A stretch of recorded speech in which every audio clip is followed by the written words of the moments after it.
Hi guys and mommies out there! So ito yung isi-share ko po sa inyo yung mga nabili kong duyan ng anak ko at isi-share ko sa inyo yung ratings ko sa tatlong duyan na to na nabili ko. Ayan. So itong pinakauna ay ang Rattan na duyan. Ang rating ko dito is 8 out of 10 kasi so far okay naman siya. Gusto niya naman dyan pero ayaw niya mag-isa na as in matagal. Pero kapag dalawa kami okay lang. Napapatulog ko siya kapag magkasama kami. Ayan. Kaya nakakatulog din ako. May chance din ako matulog kapag dalawa kaming nagduyan dito, dumuyan dito. Ang presyo pala nito ay nabili namin ng around 1,800 sa mga nakamotor, yung mga naglalako dyan na pinapasyal yung mga ganito, yung mga duyan na ganyan. So yun, ang rating ko 8 out of 10. Ang pangalawa naman ay itong duyan na to. Duyan na ganyan naman. Okay naman to, malambot siya, tapos presko din sa likod ng bata. Ang kaso lang, masyado siyang maluwag na parang flat sa loob, ganyan. Kapag nagugulat ang baby, ayan na gigising na siya. Kaya kapag tulog siya, tapos nilipat ko siya dyan para patulugin or para dyan ko siya iduyan, ganyan. Nagigising na agad siya. Kaya ang rate ko dito ay 5 out of 10. Kasi okay naman siya. Ang nagustuhan ko kasi dito kapag dyan ko nilagay ang baby, yung likod niya as in nahahanginan siya, presko, hindi gaano pinagpapawisan. Kaya okay naman siya. Kaya lang yung baby, hindi siya masyadong nakakatulog dyan ng masarap kasi nga nagugulat siya. Alam niyo naman yung mga baby, masyado pa silang magugulat eh. Kaya sana pag medyo lumaki-laki siya, magugustuhan na niya dyan. Kasi okay naman talaga yan. Kaso nga lang yung baby, talaga nagugulat pa siya sa ngayon. And last but not least, tcharan! Kita niya naman sa mukha niya.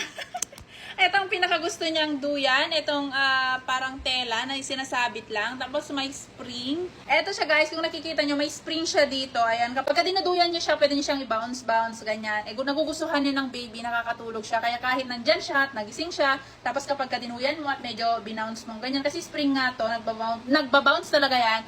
Ayan, makakatulog siya ulit. Matagal siya makatulog dito sa duyan na to kasi, ayun nga, nagbabounce talaga siya dyan. Tapos kapag nagugulat siya, itong tela, kapag gumanon siya bigla, yung kamay nila, 'di ba? Pag nagigising sila, 'di ba? Gumaganon sila. Ayan, nahahawakan nila yung tela at 'yon, makakatulog pa rin sila. Hindi sila totally magising kapag nagulat sila. Ayan, kaya ang rating ko sa duyan na to ay 1 million out of 10. Kasi talaga namang napakalaking tulong ng duyan na to dahil nga kahit nagugulat siya, hindi talaga siya magigising totally. Hindi kagaya nung duyan na black and white. Talagang pag nagulat siya doon, magigising na siya ng tuluyan.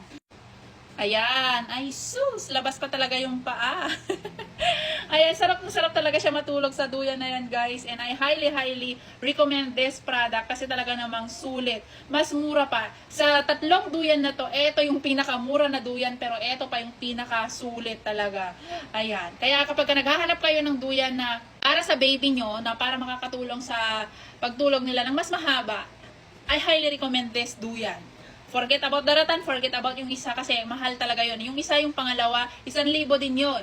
Ito, yung nauna, yung Rattan, 1,000 din. Mahigit ito, nasa around 4 or 500 lang yata. Ayan, mas mura pa talaga siya. Affordable na, sulit na, at talagang mahaba pang tulog ni baby dito. So, ayun lang guys, and sana natulungan ko kayong mag-decide kung anong tamang duyan ang bibilhin ninyo para sa mga baby nyo.